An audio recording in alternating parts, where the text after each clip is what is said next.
আসসালামু আলাইকুম ওয়া রাহমাতুল্লাহি ওয়া বারাকাতুহু।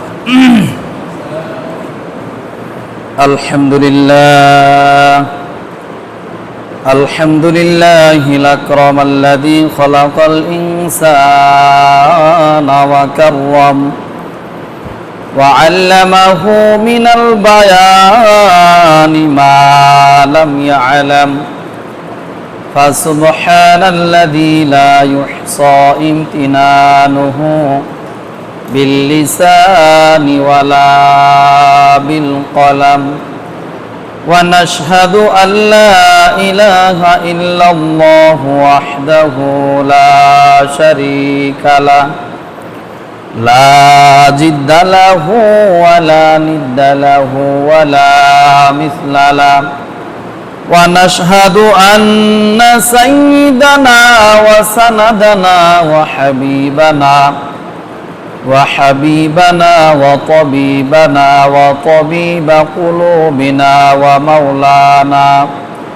ومولانا محمدا عبده ورسوله صلى الله تعالى عليه وعلى آله وأصحابه وبارك وسلم تسليما كثيرا الذي أرسله الله تعالى بالحق بشيرا ونذيرا وداعيا إلى الله بإذنه وسراجا منيرا أما بعد فأعوذ بالله من الشيطان الرجيم بسم الله الرحمن الرحيم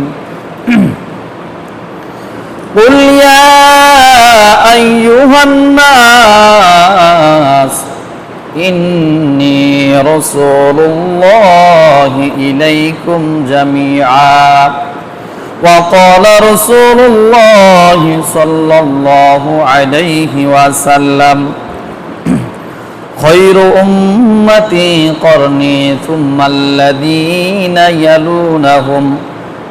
الذين يلونهم صدق الله المولانا العظيم وصدق رسوله النبي الكريم ونحن على ذلك من الشاهدين والشاكرين والذاكرين والحمد لله رب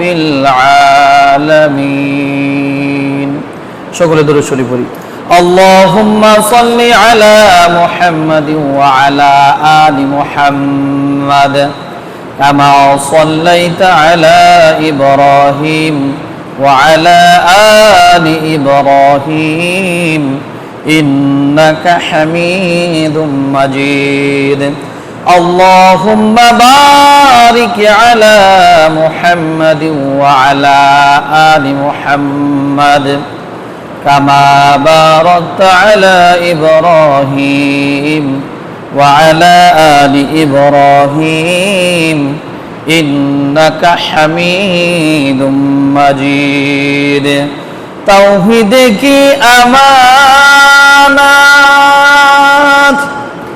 सीनों में है हमारा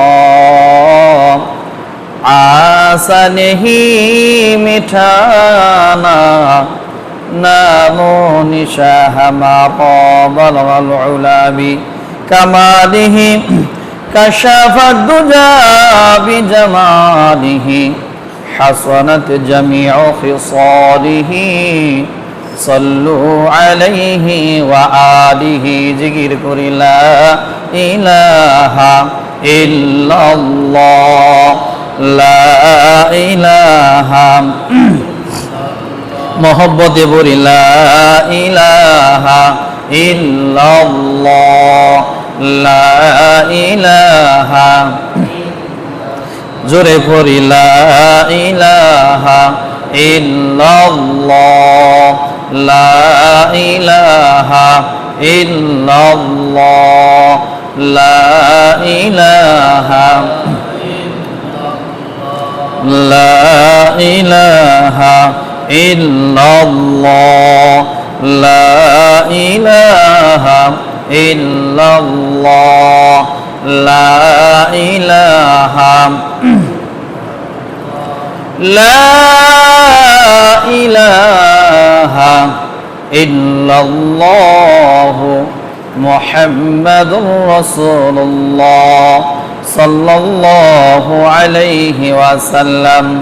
सूरज ने दिया अपने शुआओं कोए पैगाम सूरज ने दिया अपने शुआओं कोए पैगाम दुनिया ही अज़ब सीजे को भी सुबह को भी शाम दुनिया ही अजब सीज कभी सुबह कभी शाम दुनिया है में हो दुनिया का तलबगार नहीं हो दुनिया है में हो दुनिया का तलबगार नहीं हो बाजार से गोजर हो खरीदार नहीं हो बाजार से गुजर हो खरीदार नहीं हो हैमी में महबूब मतलब कोई इशारा हैमी में महबूब मतलब कोई इशारा फिर क्यों न हूँ महबूब खुदा नाम मुहम्मद फिर क्यों न हूँ महबूब खुदा नाम मुहम्मद। আলহামদুলিল্লাহ, সমস্ত প্রশংসা সেই মহান রব্বুল আলামিনের দরবারে, যেই মহান মালিক, যেই মহান রব আমাদেরকে আল্লাহ তাআলার মহান এক হুকুম পবিত্র শুক্রবারের নামাজ জামাতের সাথে আদায় করার লক্ষ্যে আল্লাহ তাআলার ঘরে আসার এবং বসার তৌফিক দান করেছেন। সেই মহান কারিমের দরবারে সকলেই একবার শুকরিয়া আদায় করি, সকলে বলে আলহামদুলিল্লাহ। আজ রবিউল আওয়াল মাসের 2 তারিখ। এই পবিত্র মাসে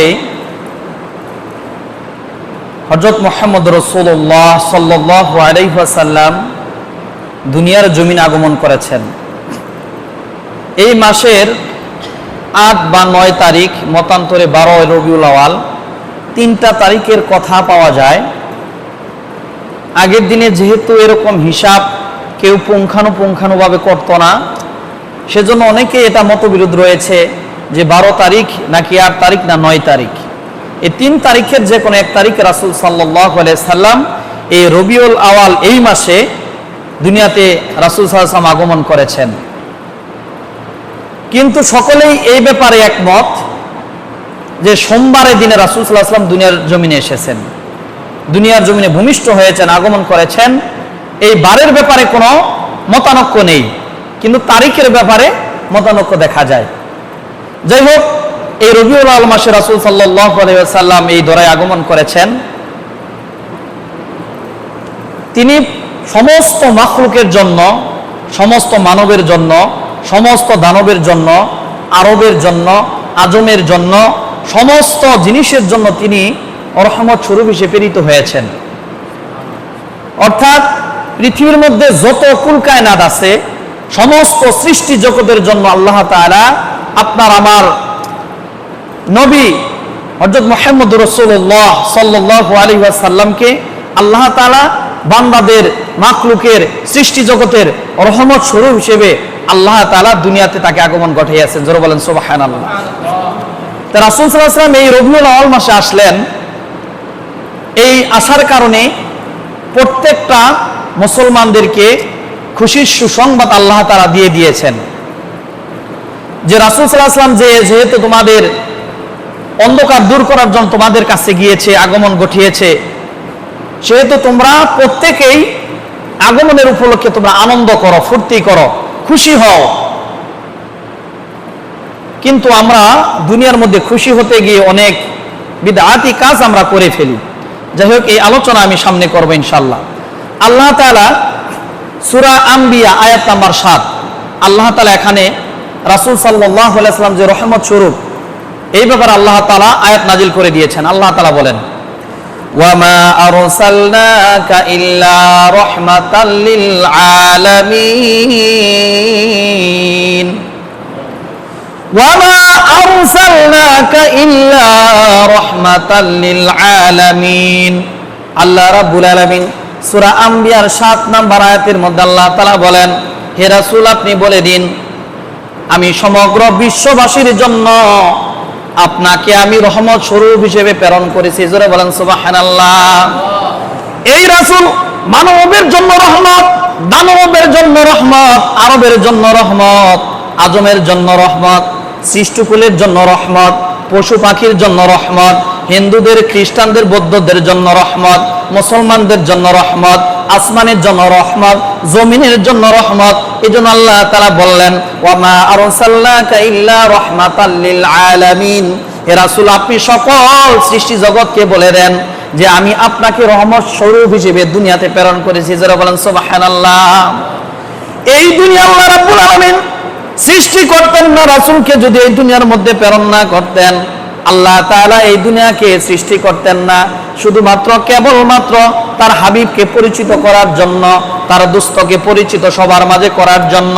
আল্লাহ রাব্বুল আলামিন সমস্ত মাখলুকের মাঝে আল্লাহ তাআলা রহমত স্বরূপ হিসেবে আপনার আমার নবী মুহাম্মদ রাসূলুল্লাহ সাল্লাল্লাহু আলাইহি ওয়াসাল্লামকে নাজিল করে দিয়েছেন। যারা বলেন সুবহানাল্লাহ। আল্লাহ তাআলা মানব জাতির জন্য হযরত আদম আলাইহিস সালাম থেকে শুরু করে হযরত ঈসা আলাইহিস সালাম পর্যন্ত 1,24,000 পয়গম্বর আল্লাহ তাআলা দুনিয়ার জমিনে প্রেরণ করেছেন। এই যে 1,24,000 পয়গম্বর যখন আল্লাহ তাআলা দুনিয়ার মধ্যে পাঠাইলেন, পাঠানোর পরে প্রত্যেকটা নবীর উপরে এক একটা করে কিতাব আল্লাহ তাআলা নাজিল করে দিয়েছিলেন। যারা বলেন সুবহানাল্লাহ।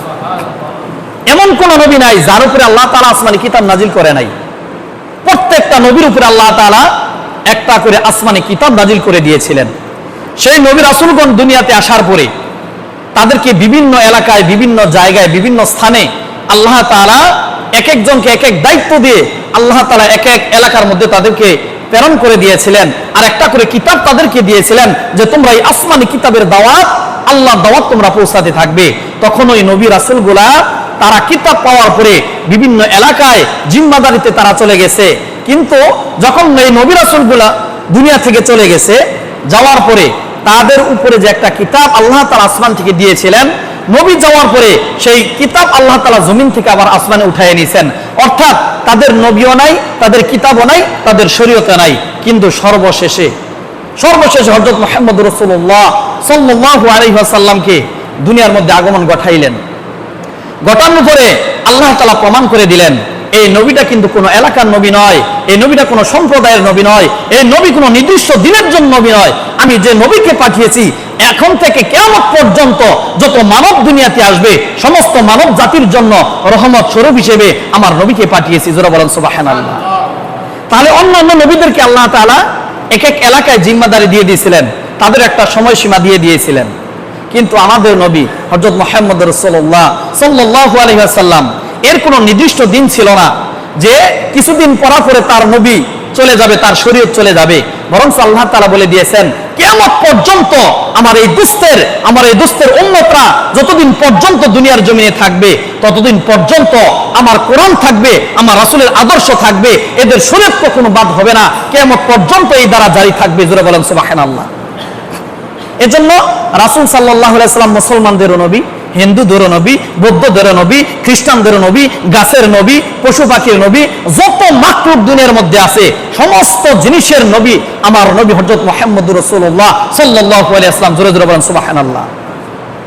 সে শুধু মুসলমানদের নবী এমন নয়, সমস্ত মানুষের নবী হিসেবে আল্লাহ তাআলা দুনিয়ার জমিনে আমার আল্লাহ তাআলা নবী রাসূল সাল্লাল্লাহু আলাইহি ওয়াসাল্লামকে দুনিয়ার জমিনে তিনি আগমন ঘটিয়েছিলেন। এজন্য আল্লাহ তাআলা কোরআনে বলছেন ওয়ামা আরসালনাকা ইল্লা কাফাতাল লিন্নাস, ওয়ামা আরসালনাকা ইল্লা কাফাতাল লিন্নাস বাশীরাও ওয়া নাযীরা। হে রাসূল আপনি আপনার সমস্ত মাখলুকদেরকে, সমস্ত উম্মতদেরকে জানিয়ে দেন আমি আল্লাহ সমস্ত মানব জাতির জন্য আপনাকে সুসংবাদদাতা এবং ভীতি প্রদর্শনকারী হিসেবে আমি প্রেরণ করেছি। জোরে বলেন সুবহানাল্লাহ। আল্লাহ রাব্বুল আলামিন বলে দিলেন, ও আমার প্রাণের দোস্ত, সমস্ত উম্মতদেরকে জানিয়ে দেন আমি মানব জাতির জন্য আপনাকে সুসংবাদদাতা হিসেবে ভীতি প্রদর্শনকারী হিসেবে আমি দুনিয়াতে আগমন ঘটাইছি। জোরে বলেন সুবহানাল্লাহ। তাহলে রাসূল সাল্লাল্লাহু আলাইহি সাল্লাম এককভাবে কোনো জাতির জন্য নবী হিসেবে আসে নাই, কোনো সম্প্রদায়ের জন্য নবী হিসেবে আসে নাই, কোনো নির্দিষ্ট সময়ের জন্য আমার নবী দুনিয়ার মধ্যে আগমন করে নাই, বরং আমার নবী আগমন করেছেন কিয়ামত পর্যন্ত যত মানব জাতি দুনিয়ার মধ্যে জন্মগ্রহণ করবে, যত মাখলুক থাকবে, সমস্ত মাখলুকের জন্য আমার নবী আগমন করেছেন। ঠিক না বেঠিক? জোরে বলেন। আল্লাহ তাআলা বলে দিয়েছেন যে আমি একক কোনো সম্প্রদায়ের জন্য আমি নবী পাঠাই নাই, আমার এই সর্বশ্রেষ্ঠ নবী, সর্বশেষ নবীকে পাঠিয়েছি। কিয়ামত পর্যন্ত আনে আলা উম্মত যত মানুষ থাকবে প্রত্যেকটা মানব জাতির জন্য রহমত স্বরূপ হিসেবে আমার নবীকে প্রেরণ করেছি। জোরে বলেন সুবহানাল্লাহ। এজন্য যে যাই ভাবুক না কেন, সে মানুষ হোক, যে জাতের হোক, যে বর্ণের হোক, যে এলাকার হোক, যে আসমানে থাকুক বা জমিনে থাকুক, সকলকে এই বিশ্বাস করতে হবে এই নবী একক কোন জাতির নবী নয়, এই নবী হলো সমস্ত মাখলুকের নবী, এই সমস্ত গাছপালার নবী, সমস্ত পশু পাখির নবী, সমস্ত সৃষ্টি জগতের নবী হলো আমার নবী হযরত মুহাম্মদ রাসূলুল্লাহ সাল্লাল্লাহু আলাইহি ওয়াসাল্লাম। বলেন সুবহানাল্লাহ। তাহলে এককভাবে তিনি কোনো জাতির জন্য আসে নাই, সমস্ত মাখলুকের জন্য, সৃষ্টি জগতের জন্য আল্লাহ তাআলা নবী হিসেবে আমার হাবিবকে রাসূল সাল্লাল্লাহু আলাইহি ওয়াসাল্লামকে আল্লাহ তাআলা দুনিয়ার জমিনে আগমন ঘটিয়েছিলেন। এজন্য আমরা সকলেই এটা বিশ্বাস করি যে আমাদের শ্রেষ্ঠ সবচাইতে নবীদের মধ্যে সবচাইতে শ্রেষ্ঠ নবী হলো রাসূল সাল্লাল্লাহু আলাইহি সাল্লাম। এই বিশ্বাস রাখা, এটা হলো ঈমান, এটা হলো বিশ্বাস, এটা হলো আকীদা। এই আকীদা যদি না থাকে ওই মানুষটার ঈমান নাই। এজন্য এই বিশ্বাসের সাথে সাথে করতে হবে যে আমার নবীকে আল্লাহ তাআলা কিয়ামত পর্যন্ত যত মাখলুক আসবে, যত মাখলুক সৃষ্টি হবে, মানব জাতি, সমগ্র মানব জাতির জন্য আল্লাহ তাআলা আমার এই নবীকে আল্লাহ তাআলা সিলেক্ট করেছেন, আল্লাহ তাআলা এই নবীকে পাঠিয়েছেন, নবীকে প্রেরণ করেছেন সমস্ত মানব জাতির জন্য। এই বিশ্বাস অন্তরের মধ্যে রাখতে হবে, প্রত্যেকটা মানুষের এই বিশ্বাস রাখতে হবে। আল্লাহ তাআলা আরো শিখিয়ে দিয়েছেন, সূরা আরাফ আয়াত নাম্বার 158 আল্লাহ তাআলা বলেন, কুল ইয়া আইয়ুহান নাস ইন্নী রাসূলুল্লাহি ইলাইকুম জামিআ। আল্লাহ রাব্বুল আলামিন সূরা আরাফের 158 নম্বর আয়াতের মধ্যে আল্লাহ তাআলা বলে দিলেন, কুল, হে নবী আপনি বলে দিন, ইয়া আইয়ুহান নাস, হে লোক সকল, ইন্নী রাসূলুল্লাহি ইলাইকুম জামিআ, আমি তোমাদের নিকট রাসূল হিসেবে আগমন করেছি। যারা বলেন সুবহানাল্লাহ। আল্লাহ তাআলা তো বলেই দিয়েছেন যে আমি রহমত স্বরূপ হিসেবে নবীকে পাঠিয়েছি। ও নবী, আমি তো বলেই দিয়েছি, তারপর আপনার জবান দিয়ে আপনি উম্মতদেরকে জানিয়ে দেন যে আমি তোমাদের নিকট, আমি নবী হিসেবে, রাসূল হিসেবে তোমাদের নিকট আমি আগমন করেছি। যারা বলেন সুবহানাল্লাহ। আল্লাহ তাআলা বলেন, দুনিয়ার বান্দারা, নবী আসার পরে অনেক নবী দুনিয়া থেকে চলে গেছে, তাদের কিতাব উপরে উঠিয়ে নেওয়া হয়েছে। এখন মানুষ তোমরা পরকালে এই কথা বলতে পারবা যে আমাদের কাছে কোনো সতর্কবাণী আসে নাই, আমাদের কাছে কোনো সুসংবাদদাতা আসে নাই, আমাদের কাছে কোনো ভীতি প্রদর্শনকারী আসে নাই। এজন্য আল্লাহ তাআলা বলেন, ও দুনিয়ার বান্দারা শোনো, এই কথা বলার তোমাদের সুযোগ নাই। এজন্য সমস্ত নবীকে আমি দুনিয়ার জমিন থেকে উঠাইয়া আসমানে নিয়ে এসেছি এবং সর্বশ্রেষ্ঠ নবী হিসেবে আমার দোস্তকে পাঠিয়েছি, যাতে করে তোমরা এই কথা বলতে না পারো।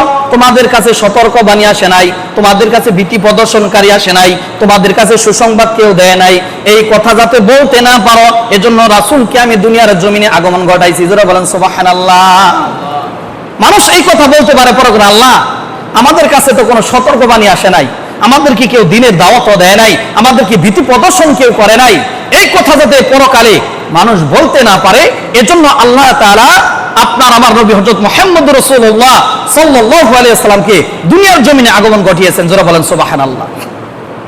শুধু তাই নয়, আল্লাহ রাব্বুল আলামিন আরেক আয়াতের মধ্যে সূরা মায়েদার 19 নম্বর আয়াতের ভিতরে আল্লাহ তাআলা বলেন, ইয়া আহলাল কিতাবি ক্বাদ জাআকুম রাসূলুনা ইউবাইয়িনু লাকুম আলা ফাতরাতিম মিনার রুসুলি আন তাকুলু মা জাআনা মিন বাশীরিন ওয়ালা নাযীর ফাকাদ জাআকুম বাশীরুন ওয়া নাযীর ওয়াল্লাহু আলা কুল্লি শাইইন কাদির। আল্লাহ রাব্বুল আলামিন বলেন, ইয়া আহলাল কিতাব, হে আহলে কিতাবগণ শোনো শোনো, দীর্ঘদিন তোমাদের মাঝে নবী আমি বিরত রেখেছিলাম, কিছুদিন তোমাদের 600 বছর পর্যন্ত আমি তোমাদের সামনে নবী প্রেরণ করি নাই। কিন্তু মানুষগুলা যখন দেখলাম আইয়ামে জাহিলিয়াতের যুগে বিভিন্ন গুনার কাজে লিপ্ত হয়ে যায়, তখন আমি আমার পক্ষ থেকে আমার দুষ্ট নবী করিম সাল্লাল্লাহু আলাইহি সাল্লামকে তোমাদের কাছে প্রেরণ করে দিলাম, যাতে করে কিয়ামতের ময়দানে তোমরা এই কথা বলতে না পারো আমাদের কাছে সুসংবাদদাতা আসে নাই, আমাদের কাছে ভীতি প্রদর্শনকারী আসে নাই। এই কথা বলার সুযোগ যাতে না পাও, এজন্য আমার নবী আমার দোস্তকে আমি দুনিয়ার জমিন আগমন ঘটিয়েছি। জোরে বলেন সুবহানাল্লাহ। এই কথা বলার সুযোগ যাতে না হয়, আল্লাহ তাআলা আয়াতের মধ্যে এই কথাই বলে দিয়েছেন যে অনেকদিন পর্যন্ত কিন্তু আপনার নবী রাসূল রাখা বন্ধ ছিল, কিন্তু যখন দেখলো মানুষগুলা আইয়ামে জাহিলিয়াতের যুগ এসে গেল, মানুষগুলা গুনাহকে গুনাহ মনে করে না, খারাপ কাজকে খারাপ কাজ মনে করে না, তখন আল্লাহ তাআলা তাদেরকে ভীতি প্রদর্শন করার জন্য, তাদেরকে ইসলামের দাওয়াত দেওয়ার জন্য, তাদেরকে সুসংবাদ দেওয়ার জন্য আল্লাহ তাআলা আপনার আমার নবী হযরত মুহাম্মদ রাসূলুল্লাহ সাল্লাল্লাহু আলাইহি ওয়াসাল্লামকে দুনিয়ার জমিনে প্রেরণ করেছেন। জোরে বলেন সুবহানাল্লাহ। মোট কথা হলো রাসূল সাল্লাল্লাহু আলাইহি ওয়াসাল্লামের জন্ম দ্বারায় প্রত্যেকটা মানুষকে আনন্দিত হওয়ার জন্য আল্লাহ তাআলা আমাদেরকে বলেছেন যে রাসূল সাল্লাল্লাহু আলাইহি ওয়াসাল্লাম যেহেতু 12ই রবিউল আওয়াল কিংবা 8 তারিখ বা 9 তারিখে এই দুনিয়ার জমিনে আগমন করেছে, সেজন্য তোমরা কি হও? আনন্দ হও। কেন আনন্দ হবা? দুইটা নিয়ামতের কারণে তোমরা আনন্দ বোধ করবা। এক নাম্বার নিয়ামত হলো যে তার কারণে তোমরা কোরআন পেয়েছো। জোরে বলেন সুবহানাল্লাহ। রাসূল সাল্লাল্লাহু আলাইহি ওয়াসাল্লাম যদি দুনিয়ার জমিনে আগমন না করতেন, এই কোরআন কিন্তু আমরা পাইতাম না। দুই নাম্বার নিয়ামত, সেটা হলো তোমরা ইসলাম গ্রহণের তৌফিক লাভ করেছো। জোরে বলেন সুবহানাল্লাহ। এই দুইটা নিয়ামতের কারণে তোমরা খুশি হয়ে যাও, তোমরা আনন্দ হয়ে যাও। আল্লাহ রাব্বুল আলামিন সূরা ইউনূসের 58 নম্বর আয়াতের মধ্যে বলে দিয়েছেন,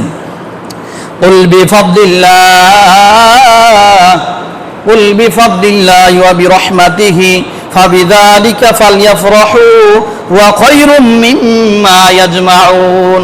আল্লাহ রাব্বুল আলামিন বলেন, হে আমার দোস্ত, আপনি মানুষদেরকে বলে দেন তারা যাতে করে আমি আল্লাহর অনুগ্রহ এবং দয়ার প্রতি আনন্দ প্রকাশ করে। জোরে বলেন সুবহানাল্লাহ। আমি আল্লাহ যে দয়া করে অনুগ্রহ করে তোমাদের নিকট আমার হাবিবকে আমি প্রেরণ করেছি, এজন্য তোমরা অনুগ্রহ এবং দয়ার প্রতি আনন্দ প্রকাশ করো। আর মনে রাখো বান্দারা রে, দুনিয়ার মধ্যে যত সম্পদ তোমাদের হোক না কেন, এই সম্পদের নিয়ামতের শুকরিয়া আদায় থেকে আমি যে আমার দোস্তকে দুনিয়ার জমিনে প্রেরণ করে দিয়েছি, এই আনন্দটা হইলো তোমাদের কাছে উত্তম। জোরে বলেন সুবহানাল্লাহ। আল্লাহ তাআলা বলতেছেন যে মনে রাখো তোমরা যারা সম্পদশালী হয়েছ, এই সম্পদের থেকে তোমাদের উত্তম হলো যে যে দুইটা নিয়ামত দিয়েছি, যে রাসূলকে প্রেরণ করার পরে তোমরা কোরআন পেয়েছো, ইসলাম গ্রহণের তৌফিক পেয়েছো, এই দুইটা নিয়ামত তোমাদের কাছে দামি। জোরে বলেন সুবহানাল্লাহ। এই আয়াতের শেষ অংশে বলা হয়েছে ফালইফরাহু। এখানে উলামায়ে কেরাম এটা দ্বারা বুঝিয়েছেন যে তোমরা কি করো? আল্লাহ তাআলার পথে, সঠিক পথে, দ্বীনি রাস্তায় তোমরা চলাফেরা করো। এখানে আয়াতের শেষাংশে বলেছেন এই দুইটা নিয়ামতকে তোমরা শুকরিয়া আদায় করো। একটা হলো ফাদল, আরেকটা হলো রহমা। এই দুইটা শব্দের মধ্যে তোমরা কি করো? আনন্দ প্রকাশ করো। ফাদল দ্বারা উলামায়ে কেরাম বুঝিয়েছেন কোরআন, আর রহমত দ্বারা বুঝিয়েছেন ইসলাম গ্রহণের তৌফিক লাভ। জোরে বলেন সুবহানাল্লাহ। হযরত আব্দুল্লাহ ইবনে আব্বাস রাদিয়াল্লাহু তাআলা আনহু তিনি হাদিসের মধ্যে একটা হাদিস বর্ণনা করেছেন। তিনি বলেছেন ফাদলুন, আয়াতের মধ্যে যে ফাদল শব্দ আছে, এই ফাদল শব্দ দ্বারা কোরআনকে বোঝানো হয়েছে। জোরে বলেন সুবহানাল্লাহ। আর রহমত শব্দ দ্বারা বুঝিয়েছেন ইসলাম গ্রহণের তৌফিক লাভ। তাহলে দেখেন আমাদের দেশের মধ্যে এই যে রবিউল আওয়াল মাস আসতেছে, দেখবেন বিদআতি সম্প্রদায় যারা, তারা 12ই রবিউল আওয়াল আসার পরে তারা বিভিন্ন ধরনের মন গড়া মতো তারা আমল করে থাকে, তারা জশ্নে জুলুস করে থাকে। অথচ আল্লাহ তাআলা কোরআনে বলে দিয়েছেন ফাদল দ্বারা উদ্দেশ্য হলো কোরআন, আর রহমত দ্বারা উদ্দেশ্য হলো ইসলাম গ্রহণের তৌফিক লাভ। এই দুইটা কিন্তু আয়াতের মধ্যে আল্লাহ তাআলা স্পষ্ট করে দিয়েছেন। তারপরেও বিদআতি সম্প্রদায় যারা আছে, যারা সুন্নি নামক, তারা যারা সুন্নি দাবি করে চট্টগ্রামের দিকে বেশি দেখা যায়, তারা এখানে ফাদল এবং রহমত দ্বারা তাদের উদ্দেশ্য হলো মিলাদুন নবী। অথচ আল্লাহ তাআলা কোরআনে বলে দিয়েছেন ফাদল দ্বারা কোরআন উদ্দেশ্য, রহমত দ্বারা ইসলাম গ্রহণের তৌফিক উদ্দেশ্য। কিন্তু এটাকে তারা মানে না, এটাকে তারা নিজের মন গড়া মতো তারা এটা তাদের মন গড়া মতো আমলে ফিট করে ফেলেছে। অথচ কোরআনে স্পষ্টভাবে এটা বলে দিয়েছেন। এজন্য এটা দ্বারা তারা ফাদল এবং রহমত দ্বারা তাদের উদ্দেশ্য হলো মিলাদুন নবী। এজন্য দেখবেন যখন 12ই রবিউল আওয়াল আসে, তখন তারা মিলাদ কিয়াম এবং জশ্ন জুলুস নিয়ে আনন্দ ফুর্তি করতে থাকে। অথচ আল্লাহ তাআলা বললেন দুইটা জিনিস নিয়ে আনন্দ করবা, একটা হলো ফাদল আর একটা হলো রহমত। ফাদল দেওয়ার উদ্দেশ্য কোরআন, আর দ্বিতীয়টা হলো ইসলাম গ্রহণের তৌফিক লাভ। এই দুইটা জিনিস নিয়ে তুমি আনন্দ ফুর্তি করতে পারো। এই আয়াতের জাহেরি অর্থ দ্বারা মিলাদুন নবীর উদ্দেশ্য নয়। তবে প্রত্যেকটা মুসলমানকে এই 12ই রবিউল আওয়ালে রাসূল সাল্লাল্লাহু আলাইহি ওয়াসাল্লাম আগমন করার কারণে আল্লাহ তাআলা খুশি হওয়ার জন্য বলেছেন। কেন খুশি হওয়ার জন্য বলেছেন? এই আয়াতের মধ্যে বললাম ফাদল এবং রহমত, এই দুইটা শব্দের সমন্বয়ে দুইটা নিয়ামতকে পাওয়ার পরে আল্লাহ তাআলা খুশি হওয়ার জন্য বলেছেন। এজন্য আমরা তো খুশি হই, কিন্তু আমাদের মন গড়া মতো আমরা আমল করে থাকি। আমরা জশ্নে জুলুস মাঠে ঘাটে নেমে পড়ি, অথচ ইসলামের মধ্যে জন্ম দিবস পালন করা হারাম। ঠিক না বেঠিক? জোরে বলেন। যদি আপনি মনেই করেন আপনি জন্ম দিবস পালন করবেন, তাহলে এর দ্বারা কি উদ্দেশ্য আপনার? আর এটা কিভাবে প্রকাশ করতে হবে, এই আনন্দটা কিভাবে প্রকাশ করতে হবে, এই আনন্দের পদ্ধতি কি, এটা আমাদের জানা দরকার। এটা জানার জন্য আমাদের ফিরে যেতে হবে রাসূল সাল্লাল্লাহু আলাইহি সাল্লামের 23 বছরের জিন্দেগি নবুয়ত পাওয়ার পরে আর তার পূর্বের 40 বছরের জিন্দেগি, এর মধ্যে যদি আপনি খোঁজাখুঁজি করেন, দেখবেন এই যে রাসূল সাল্লাল্লাহু আলাইহি সাল্লামের জীবনের ক্ষুদ্র থেকে ক্ষুদ্র, সূক্ষ্ম থেকে সূক্ষ্ম প্রত্যেকটা কথা কখন কিভাবে আমল করেছে হাদিসের কিতাবের মধ্যে আছে। ঠিক না বেঠিক? জোরে বলেন। নাই? এমন কোন কিতাব নাই, মুসলিম শরীফ বলেন, বুখারী শরীফ বলেন, ইবনে মাজাহ শরীফ বলেন, যত ধরনের বড় সিয়াসিত্তার কিতাব আছে প্রত্যেকটা কিতাবের মধ্যে রাসূল সাল্লাল্লাহু আলাইহি ওয়াসাল্লাম কখন কিভাবে কোন সময় আমল করেছেন, কি আমল করেছেন, প্রত্যেকটা আমলের কথা হাদিসের কিতাবের মধ্যে উল্লেখ আছে না নাই? জোরে বলেন, আছে না নাই? অবশ্যই আছে। কিন্তু একটা কিতাবের মধ্যে বাংলার কোন মানুষ যদি দেখতে পারে রাসূল সাল্লাল্লাহু আলাইহি সাল্লাম 12ই রবিউল আওয়াল আসার পরে তার জন্ম দিবস পালন করেছেন, একটা কিতাবের মধ্যে কোন একটা মানুষ যদি দেখাইতে পারে 12ই রবিউল আসার পরে রাসূল সাল্লাল্লাহু আলাইহি ওয়াসাল্লাম কোনদিন তার জন্মদিন সম্পর্কে আনন্দ ফুর্তি করেছেন, বরঞ্চ এই কথা পাওয়া যায় যে রাসূল সাল্লাল্লাহু আলাইহি ওয়াসাল্লাম যেদিন জন্মগ্রহণ করেছেন ওই দিন রাসূল সাল্লাল্লাহু আলাইহি ওয়াসাল্লাম রোজা রাখতেন। ঠিক না বেঠিক? জোরে বলেন। কিন্তু আমরা এই আমলগুলো ছেড়ে দিয়েছি, আমরা আনন্দ ফুর্তি করতে থাকি, অথচ এই জন্ম দিবস পালন করা মুসলমানদের জন্য হারাম, হারাম, হারাম। এটা এমন কোন মুক্তি সাপ নাই যে এই হালাল প্রমাণ করে। এজন্য ভাইরা আমার, এই 12ই রবিউল আওয়াল আসলে খুশি হইতে হবে একদিন, এটা নয়, আপনার সারা জীবন খুশি থাকতে হবে। রাসূল যেহেতু এই দরার মধ্যে আগমন করেছেন, আমরা কি একদিনের জন্য খুশি না সারা জীবনের জন্য? জোরে বলেন, একদিনের জন্য না সারা জীবনের জন্য? সারা জীবনের জন্য খুশি হতে হবে। শুধু আমরা 12ই রবিউল আওয়াল আসলেই খুশি আনন্দ বোধ করি, এটা করা যাবে না। এর জন্য ভাইরা সাবধান, কারণ 1.5 লক্ষ সাহাবী এই দুনিয়ার জমিনে আগমন করেছিলেন। আপনারা বলেন তো দেখি, এই সাহাবীর অন্তরের ভিতরে নবীর প্রতি ভালোবাসা বেশি ছিল না আমাদের ভালোবাসা বেশি? সাহাবীদের বেশি না? প্রত্যেকটা সাহাবীর ভিতরে যে পরিমাণ মহব্বত, যে পরিমাণ ভালোবাসা রাসূলের প্রতি ছিল, আমরা সমস্ত উম্মত মিলে যদি আমাদের ভালোবাসা এক পাল্লায় রাখা হয়, আর একটা সাহাবী, ন্যূনতম একটা সাহাবীর ভালোবাসা যদি এক পাল্লায় রাখা হয়, সমস্ত উম্মতের ভালোবাসার কাছে একজন সাহাবীর ভালোবাসা কোটি কোটি গুণ বেশি। ঠিক না বেঠিক? জোরে বলেন। তাহলে আপনারা চিন্তা করে দেখেন, সাহাবী কেরাম কোনদিন নবীর জন্ম দিবস পালন করলো না, সাহাবী কেরাম কোনদিন নবী করিম সাল্লাল্লাহু আলাইহি ওয়াসাল্লামের জন্ম দিবসে আনন্দ ফুর্তি করে রাস্তায় নামলো না, জশ্নে জুলুস করলো না। আর আপনি আমি সাধারণ একটু মুসলমান, একটু মহব্বত করি, একটু ভালোবাসি, এই ভালোবাসার ইশকে রাসূলের দাবি নিয়ে আমি রাস্তার মাঠে ঘাটে নেমে যাই। ঠিক না বেঠিক? জোরে বলেন। এটা আমার মন গড়া উক্তি, মন গড়া যুক্তি, এটা হাদিস আর কোরআনের মধ্যে নাই। আল্লাহ তাআলা তো বলেই দিয়েছেন যে ফাদল, তোমরা দুইটা জিনিসের নিয়ামতের দ্বারা তোমরা শুকরিয়া আদায় করবা, আনন্দিত হবা। একটা হলো ফাদল আর একটা হলো রহমা। আল্লাহ তাআলা অনুগ্রহ এবং দয়া, এই দুইটা জিনিস তোমরা যদি নিয়ে সামনের দিকে এগিয়ে যাও, আমি আল্লাহর প্রতি মহব্বত রাখো, আল্লাহকে সন্তুষ্টি করার জন্য যদি ইবাদত করো, এই ইবাদতগুলো আমি আল্লাহর কাছে কবুল হবে। জোরে বলেন সুবহানাল্লাহ। এজন্য আমরা এই রবিউল আওয়াল মাসে আমল করব। যদি সর্বোচ্চ ভালো আমল করতে চাই, রাসূল সাল্লাল্লাহু আলাইহি ওয়াসাল্লাম যেদিন জন্মগ্রহণ করেছে রোজা রাখবো, আল্লাহর কাছে কান্নাকাটি করব। এই আমল তো করতে চাই না, আমরা করি রাস্তাঘাটে নেমে যাই, জশ্নে জুলুস করা শুরু করি, অথচ কোনো সাহাবী করে নাই, তাবিন করে নাই, কোনো নবী রাসূল করে নাই। দুনিয়ার কোনো আইয়ামে যারা বড় বড় মুস্তাহিদ ছিলেন তারা কোনোদিন এই আমল করে নাই, জন্ম দিবস পালন করে নাই। আর আজকে আমরা সাধারণ মুসলমান হওয়ার পরে এই জন্ম দিবস পালন করার জন্য 12ই রবিউল আসার সাথে সাথে রাস্তাঘাট সাজিয়ে আমরা রাস্তাঘাটে নেমে যাই, আর জন্মদিন সম্পর্কে আমরা স্লোগান দিয়ে থাকি। ঠিক না বেঠিক? জোরে বলেন। এজন্য ভাইরা আমার, এগুলা থেকে আপনার আমার বিরত থাকতে হবে। নবীর জন্ম দিবস কেন, দুনিয়ার কোন মুসলমানের জন্ম দিবস পালন করা হারাম। হারাম কেন হারাম? এটা কোথা থেকে আসলো? একটু সামান্য একটা ইতিহাস আমি বলতেছি। এটা ইহুদি খ্রিস্টানদের কৃষ্টি কালচার। ইহুদি খ্রিস্টানদের যখন সন্তান জন্ম হইতো, এই সন্তান জন্ম হওয়ার পরে যেই দিন জন্ম হইতো ওই দিন থেকে নিয়ে 1 বছর পর্যন্ত তারা অপেক্ষা করত। করার পরে তার সন্তানকে সমস্ত মানুষগুলা চারোদিক থেকে ঘিরে রাখতো আর সন্তানকে মাঝখানে রাখতো। রাখার পরে একটা মোমবাতি আনতো, মোমবাতি আইনা তারা চিন্তা করতো আমার সন্তানকে কোনো জিন, আমার সন্তানকে কোনো ভূত, আমার সন্তানকে কোনো পেতনি যাতে আক্রমণ না করতে পারে, এজন্য আমরা সকলেই তাকে বেড়া দিয়ে রাখি আর আমার সন্তানকে মাঝখানে রাখি, মোমবাতিটা জ্বালিয়ে রাখি যাতে করে শয়তান এখানে না আসতে পারে। ইহুদি খ্রিস্টানরা এই কৃষ্টি কালচার চালু করেছে, সেই কৃষ্টি কালচার আজকে আমরা আমাদের মুসলমানের মধ্যে চলে আসছে, ঠিক না ঠিক জোরে বলেন? এটা আমাদের কৃষ্টি কালচার নয়। জন্মদিবস পালন করবে ইহুদিরা, জন্মদিবস পালন করবে খ্রিস্টানরা, জন্মদিবস পালন করবে বেদিন যারা আছে, হিন্দু যারা আছে, এরা জন্মদিবস পালন করবে। আমরা মুসলমান, আমরা কেন জন্মদিবস পালন করব? আমাদের জন্মদিবস পালন করতে হবে কেন? এটা শরীয়তের মধ্যে হারাম করে দেওয়া হয়েছে। এজন্য আমরা কখনোই এই কাজগুলা করবো না, হারাম কাজগুলা করবো না। আমরা 12ই রবিউল আউয়াল আসলে আমরা জশ্ন জুলুসের মাঠে নেমে যাবো এমন নয়, আমরা প্রত্যেকদিন জশ্ন জুলুস করবো, প্রত্যেকদিন ফুর্তি করবো, যেহেতু রাসূল সাল্লাল্লাহু আলাইহি ওয়াসাল্লাম দুনিয়ার জমিনে আগমন করেছে। তারা এটা বুঝাইতে চায় 12ই রবিউল আউয়াল আসলে আনন্দ ফুর্তি করে, তারা বুঝাইতে চায় এই একদিন আনন্দ করতে হবে, আর বাকি দিন কি করবে? বাকি দিনে তো তোমার আনন্দ করার দরকার ছিল, ফুর্তি করার দরকার ছিল। তুমি একদিন যেদিন জন্মদিবস, যেদিন দুনিয়াতে আসলে ওই দিন তুমি আনন্দ ফুর্তি করলে, আর বাকি দিন তুমি ফেলিয়ে রাখলে, এগুলো চলবে না। মহব্বত থাকবে সারা জীবনের জন্য, মহব্বত থাকবে 24টা ঘন্টার জন্য। রাসূলের প্রতি মহব্বত 1 সেকেন্ড হারানো যাবে না, ঠিক না ঠিক জোরে বলেন? কারণ আপনি যদি বলেন যে আমি খালি একদিন মহব্বত করবো, তাহলে ঈমান থাকবে? জোরে বলেন, ঈমান থাকবে?